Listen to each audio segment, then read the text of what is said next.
The Oklahoma Sooners are going to take on Kansas in a good matchup here. I'm not worried about a 10-point spread. This should be a pretty good game.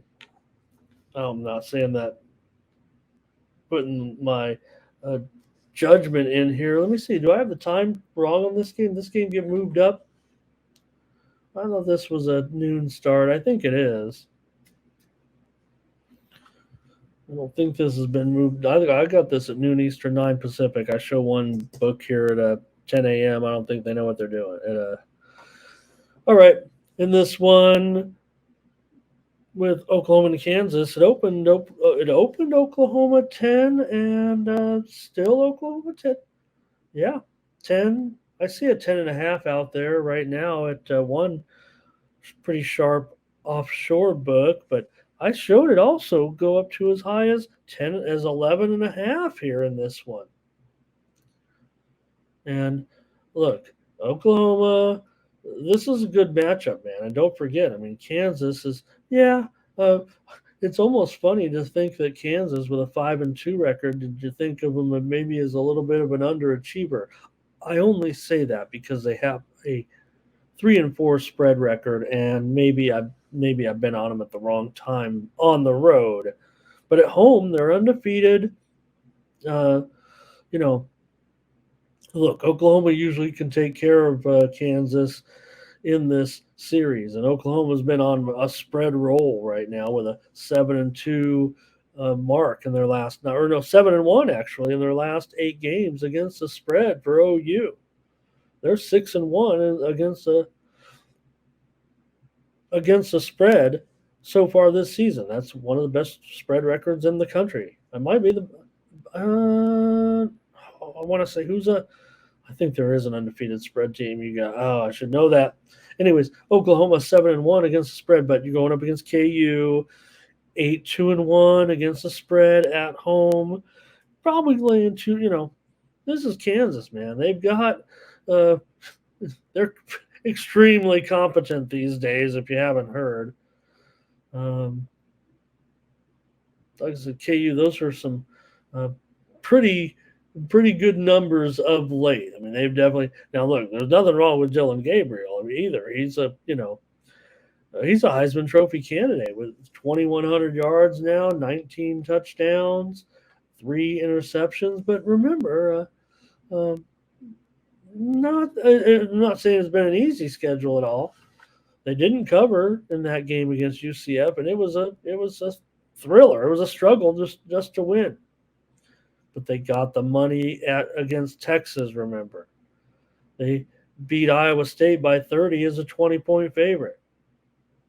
They drubbed Cincinnati. Barely got the money. Doesn't matter. Oklahoma got the money. They walloped Tulsa and they beat SMU and covered the spread by half a point. Yeah, the three of these games they barely covered the spread. I think two or three of them here, but Kansas uh, at home they covered. They beat you. They beat UCF at home. Now I don't think you can do.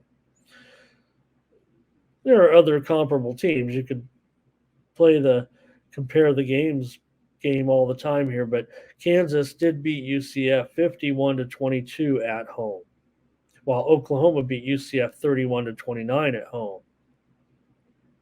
Obviously, it's not a reflection. I mean, remember, Oklahoma is the team right now that's coming in here undefeated. But this feels like a Kansas spot to me. It feels like Kansas will stay in there against Oklahoma. This has been a great situation. I agree with Mike here. See, Thomas is no brainer Oklahoma,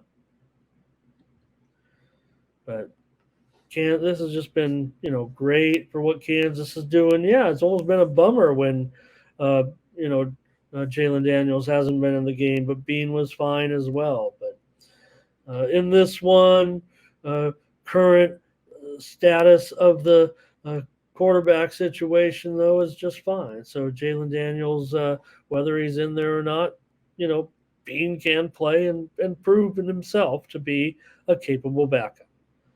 Daniels is questionable for the game, and the line will probably move if Daniels is out. Maybe it will go, but I don't think it'll move that much if he is ruled out because Bean has been statistically, I believe. Let me take a look.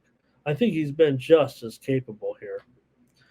In fact, Bean, well, Daniels 70, a little bit of a difference here. Daniels 75%, Bean just 65%, but both quarterbacks 9.5 yards per attempt.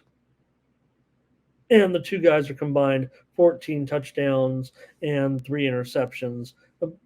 Similar stats in that, just Daniels more accurate. So I'm going to be on Kansas. Rock, chalk, football. Believe it or not. And I think it'll be a great one.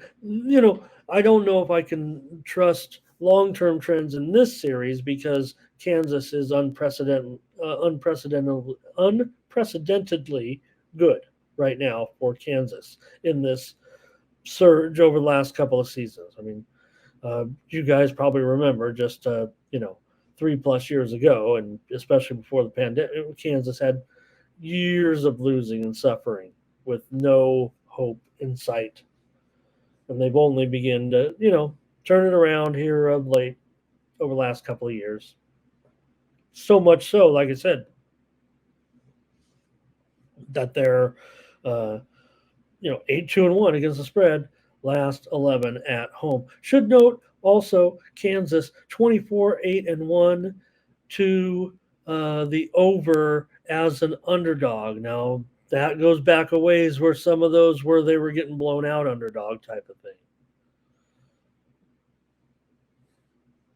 So, also though, I will say that Oklahoma in conference, usually in the middle of the schedule, they also do rack up some uh, big numbers, but six of the last 8 meetings between these two have gone under, and again, several of those were before this recent surge by Kansas. So I don't even know if you could put that in there necessarily. The total open 68.5 is now 66, but that doesn't mean it still couldn't be a very high scoring game given these two quarterbacks. Or whichever quarterback is in, but given this matchup, Oklahoma has 2,300 yards passing this season. Kansas has 1,600 yards passing. Give me Kansas.